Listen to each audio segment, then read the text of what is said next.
우리의 포트폴리오를 더욱더 반짝반짝하게 해줄 유망주를 한번 알아볼 텐데요. 우리 이달의 위원님 어떤 종목 가지고 오셨을까요? 네, 바로 한국전자 인증입니다. 네. 네. 한국전자 인증 같은 경우에는 우리가 보안 솔루션 사업을 제공하고 있는 그러한 기업이죠. 그리고 국내 아웃소싱 인증 서비스를 제공하고 있는 그러한 기업이기도 하고요. 전장서명 인증 사업자 인정을 획득한 그러한 기업이기도 합니다. 그리고 가장 주목할 만한 게 뭐냐면 토스가 나스닥 상장 시에 수혜를 받을 수 있는 강한 이슈를 가지고 있는 그러한 종목입니다. 우리가 한국전자인증 같은 경우에는 토스 운영사인 비바 리퍼블리카죠. 1조 원 규모의 IPO를 추진하게 된다라면 상당히 수혜를 볼 수 있는 그런 기업이고요. 또 이번 IPO를 통해서 책정된 기업 가치가 20조 원이라고 하니까 한국전자인증이 가진 토스 지분이 지금 4% 이상이에요. 그래서 이러한 부분이 부각이 되고 또 반영이 된다라면 동사 같은 경우에 상장 시 동사의 시가총액을 넘는 시세 차익을 기대할 수 있을 정도로 상당히 강한 이슈와 상승 모멘텀을 가지고 있는 종목이다라고 볼 수가 있습니다.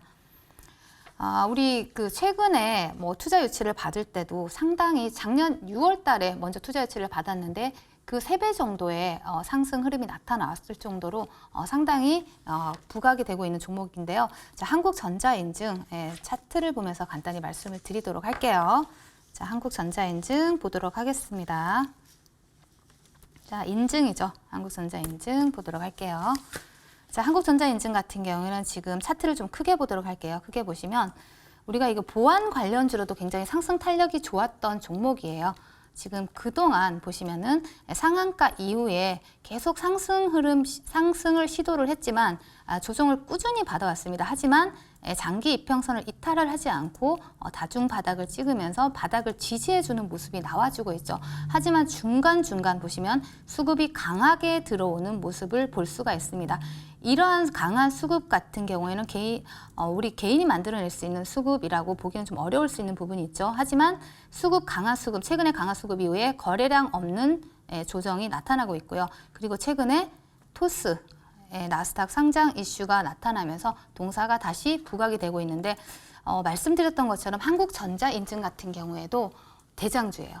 토스 관련 대장주로 움직이는 종목이기 때문에 지금부터 차분히 모아가신다면 충분히 수익을 줄 수 있는 종목이고요. 시초가부터 요 하단까지 차분히 7,500원 정도까지 차분히 분할 매수로 접근을 하시면 좋을 종목이다라고 말씀을 드리겠고요. 그리고 목표가는 10,000원 드리도록 하겠습니다. 왜냐하면 지금 시장은 대세 상승 시장이 아니라 윗꼬리를 많이 나는 시장이죠. 그래서 일단 수익을 줄 때는 챙겨야 된다라고 해서 저항이 될 수 있는 이 10,000원 부근대에서 일단 라운드 피겨에서 수익은 챙기는 방향으로 이익 실현하는 방향으로 진행을 하겠고요.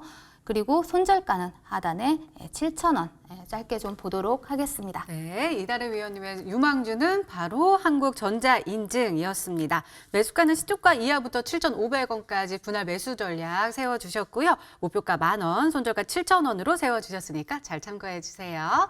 자, 이번에는 김동석 위원님의 유망주 들어볼게요. 어떤 종목 가지고 오셨을까요? 아까 말씀드렸지만 1년 정도를 볼 수 있는 기업이다라고 말씀드렸고요. 그 기업은 SBI 인베스트먼트라고 말씀을 드리겠습니다. 일단 SBI 인베스트먼트 같은 경우에는 사실상 자유주의 기업이 아닙니다. 이 기업은 어떻게 보면은 위드 코로나 관련된 리오프닝 관련된 기업이라고 보시면 될 것 같아요. 왜 그러냐 한다면은 일단 SBI 인베스트먼트가 과거에 주가가 200%, 300% 이상 급등이 나온 이력이 있거든요. 왜 급등이 나왔냐라고 한다면 그 야놀자 때문이라 말씀을 드리겠습니다. 야놀자 같은 경우는 소프트뱅크한테 거의 2조가 넘는 돈을 투자를 받았습니다. 근데 왜 투자를 받았냐? 과거에 쿠팡이 3조의 투자를 받아서 미국 증시에 상장을 한 것처럼 마찬가지로 야놀자 같은 경우는 지금 소프트뱅크에 2조가 넘는 돈을 투자를 받아서 미국 상장을 준비를 하고 있다라는 거예요. 그러다 보니까 재무제표라든가 여러 가지 이 안에 이 구조물 같은 경우에도 대부분 미국에 상장할 수 있을 만큼이나 바꾸고 있는 상태고요. 기업의 가치도 이제 10조가 넘어가는 상태입니다. 지금이 10조지 앞으로 상장을 준비하면서 15조, 20조 또는 이번에 코로나가 어느 정도 계절 독감으로 바뀌는 시기가 다가오면 더 크게 성장할 수가 있는 그런 구간이 왔다라는 거예요. 근데 그 야놀자에 투자한 기업이 SBI 인베스트먼트다라고 보시면 될 것 같고요. 과거에 미국 상장 2021년도에 리비안 같은 경우 에코캡아가 200% 이상 급등 나왔다 말씀드렸고 쿠팡 같은 경우도 동방이 500% 이상 급등이 나왔습니다. 그래서 SBI 인베스트먼트도 미국 상장을 노려보고 2022년 기대를 좀 많이 해보자 말씀드리겠고요. 그래서 지금 구간에서는 거의 주가 자체가 차트상 보시면 저가 부근이기 때문에 그렇게 크게 걱정할 만한 구간은 아니다라고 저는 생각을 합니다. 그리고 위드 코로나 같이 엮였기 때문에 관심을 두고 보겠습니다. 그래서 매수는 지금 구간에서 시초가 이하로 좀 음봉에 매수하시면 좋겠다는 말씀드리고요. 1차 목표가는 일단 1650원 라인대 돌파하는 거 보고 그 다음에 더 크게 보시면 될 것 같다라 말씀드리고요.